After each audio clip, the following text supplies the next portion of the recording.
and I'm trying to drive. Oh, I need the toilet. I can't. I don't know what's going on. What's wrong? She's a Mona Lisa. Everyone's lining up to see. Hello friendos, welcome back to my channel. If you're new here, my name's Chelsea Nichols. I am 27 years old and I live in Oxfordshire in the UK. Standard intro right there. This is the 7th video in my life story series, which you can find under the playlists section on my channel. This video is going to be me sharing my experience with IBS, which stands for Irritable Bowel Syndrome. So if you've clicked on this video because you have IBS and you want to know how other people with IBS have got it, like how they experience it, or if you've just been diagnosed and you want to learn more, or whatever's the reason, maybe you just have some like fetish over shite. Anyway, for whatever reason you have clicked on this video, here is my story having IBS / Irritable Bowel Syndrome / toilet troubles. So we might as well start with when I started getting IBS symptoms, and I'm not gonna lie, it's a bit of an awkward story. So I met my current boyfriend of 5 years, James, in November 2017, and in February 2018, that is when I had my IBS symptoms for the first time ever. So literally 3 months into our relationship, it started, and it started when I was with him, Orcs. So we went to TGI Fridays for dinner, and as I was driving us back to his house where he was living at the time, like with his parents, we left the restaurant, and I kid you not even like 10 minutes into the journey home, I realised I needed the toilet. And I'm talking like diarrhea, okay? You know that feeling. Everybody knows that feeling. So I'm driving and I was like, I need the toilet. And I was crying my eyes out, pouring down my face, streaming, snot above my top lip. I was in a hot mess, okay? My boyfriend at the time, obviously we'd only been together a few months, was like, I don't know what's going on, what's wrong? And I was like, I need to get to the toilet now, it's gonna come out, I can't. And I was like lifting my ass, and I'm trying to drive, we're in traffic, we are in High Wycombe. If you know High Wycombe, you know that can get busy when it's like rush hour time, okay? James goes, oh look, there's a pub, just pull into the car park. So I pulled into the car park, ran into the pub, and they knew straight up, like, that way, just go that way. I go into the toilet, obviously it's like, it's like fireworks going on in that toilet. I'm not even joking, it was like a waterfall or something, right? I came out of the toilet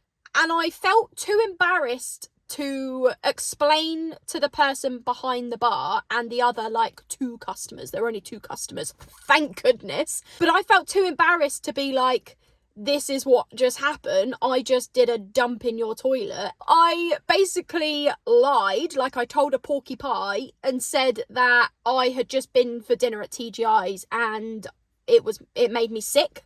I don't know if they fell for that or if in their head they're like, nah. But the gentleman behind the bar gave me a bottle of water for free, didn't make me pay for it, and was just like, hope you feel better soon. I was like, thank you. I get in the car and James drove the rest of the way home whilst I was on the phone to my dad like, Dad, it's embarrassing, it's humiliating, I had to go into a pub. My dad was like, shit happens. And I was like, is that meant to be a joke? And he was like, oh, that's quite a funny joke actually. Anyway, I thought nothing of it. I thought maybe I just had some kind of like reaction to the food. Maybe they hadn't cooked it properly, or maybe it was like food poisoning, I don't know. But then for the next week, like every day for a week, I would eat dinner and then have to go to the toilet within like 5 or 10 minutes. I would be running up the stairs. I'd be like, if you're in the bathroom, you need to get out right now because it's gonna come out in my thongs. I don't even know how to explain it, like, because I was at home, so I was with family. I wasn't embarrassed or humiliated like I was when I was with my new boyfriend. So I ended up booking an appointment with my GP because I was a bit concerned. Like, this has never ever happened to me before. Like, I could normally eat anything and everything. So I booked an appointment with the GP, and he basically felt around on my tummy. They were doing this thing where they like knock on bits of your belly. Like, I don't know how, I don't know. But the thing is, it definitely worked. And I'm not a doctor, right? But it defo worked, because he's tapping away and all I can hear is like normal banging, like, and then there was a different sound. And he was like, there's definitely something going on there. What we'll need to do is get you to have some blood tests done. And if the blood tests come back like fine, the only other option is IBS, and there's not a specific test for that. So you just do the blood test, see if it comes back with anything, and if it comes back completely clear, like nothing on it, then you have IBS. So I had a blood test done, and it took like a week to get the results. But when I got the results, it was like, nothing's come back on the blood test, everything seems fine, so the only other option is IBS. Like, the only other thing it can be is IBS, because anything else would have showed up. Now, the whole issue that was happening where like every day I'd have dinner and then within 5 or 10 minutes I was going to the toilet, it went on for like 3 months. And I'm actually not exaggerating right now. Like, this is not me being dramatic. It went on for 3 months. Eventually, it started to stop. So at this point, it's been 5 years that I've been diagnosed with IBS, and I am at a point where I'm not having an issue every day. But at the same time, I can't quite control it either. It's unpredictable because I don't have a specific food that actually triggers it. So I do have a family member who also is diagnosed with IBS, and they have an issue with like dairy. So if they have too much dairy, it triggers their IBS symptoms, and they have to take like medication every day if they're out for dinner so that their travel home is like safe, if you know what I mean. But me and James also know somebody that is diagnosed with IBS also, and their trigger is more like sort of spicy food. Now with me, I don't have a specific food. Too much dairy, spicy food, like there's nothing in particular that actually triggers it. The only way that I can explain this right is I could eat a spaghetti bolognese tonight for dinner, let's say. Everything is totes fine. But I could have spaghetti bolognese again next week for dinner, exactly the same ingredients, cooked exactly the same way. I'm going to that toilet within 5-10 minutes. You better get your bum off that toilet. So it's hard to know whether there's going to be a problem or not. So I'm going to talk about the issues that I have 5 years after being diagnosed with IBS. If I'm out and about and I need the toilet, and I'm not even talking like when it's diarrhea or when I'm like, oh my goodness, I need the toilet. Absolutely any kind of toilet, whether it's normal solid or it's a bit loose or it's a complete diarrhea, it doesn't matter. I cannot hold it. Like, I used to have a job years and years ago now in a nursery, and the nursery was like 1 hour away from where I lived at the time. So this was when I was working back in childcare, obviously. But now I will not take a job that is more than a half-hour drive away, because I have to now take into consideration the toilet issues. When I was a probation service officer, which I'm not anymore, I left that in September 2022, we would have like 2 days where we could work from home. And if there was a day where I needed to go into the office, but I was having an issue in the morning and I couldn't seem to get it under control, I would just call my manager and my manager would be like, it's fine. I would say they are like my main 2 issues. So I can't control it because I don't know what food is actually triggering it, because it's anything and everything, so it's unpredictable. And then the other issue is that I can't hold it, whether it's solid, loose or diarrhea, it don't matter, I can't hold it. I'm not gonna lie, there are times when I've actually had an accident, like it has come out into my thongs, not completely, like I've still managed to get to a toilet and finish off, but it has like started to come out, which is embarrassing. The first time it happened was in 2019, and I had just bought a new dress for my graduation because I was graduating from university a couple months later. I bought a brand new dress and it was white. I was at home, not even out and about. I was downstairs and I was like, oh my goodness, I need the toilet. And I was wearing heels because I was trying on the dress with the heels to see what it looked like.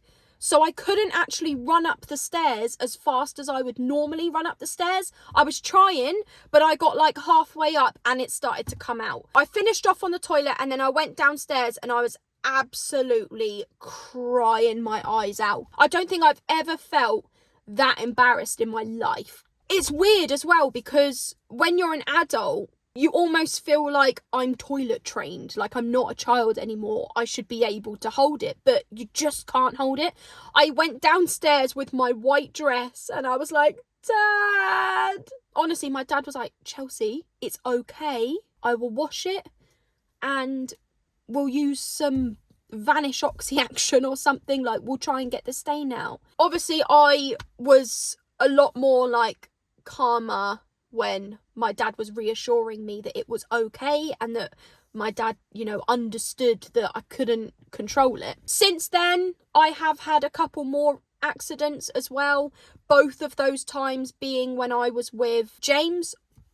And James is just like my dad, extremely understanding, extremely like reassuring. There are actually times when we laugh about it now. Like, if we're out and about, I'll be like, mate, if I need the toilet on the way home, I'm going in a bush. Like, if I'm that desperado, I'm going in a bush. I don't even care.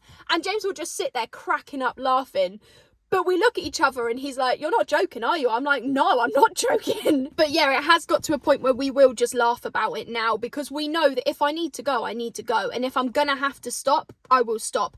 That has never happened, I promise. But obviously, if it came to it, like, what else am I going to do? What I will say, though, is that the Imodium tablets are the best. I don't tend to use them a lot. Normally, if I go to the toilet just one time, and then it stops, I don't seem to need to go anymore, then there's no reason for me to take any tablets. However, having said that, if I went to the toilet and then I was like, I can still feel it in my tummy, like it's gonna happen again, it doesn't seem to be just the one time, do you know what I mean? Then I will take an Imodium tablet. What I have found though is that if I take an Imodium tablet but it hasn't like all come out of me, it hasn't all like flushed out, I need to have actually like finished and flushed it out of my system as much as possible for the Imodium tablets to actually work. I don't even know if that makes sense. Does that make sense? I feel like it does. I have heard people talk about like cramps, but I don't get cramps. Like, I don't feel pain. Everybody is different. Everybody's symptoms are probably different. You know, like some people know what triggers it and some people like myself don't know what triggers it.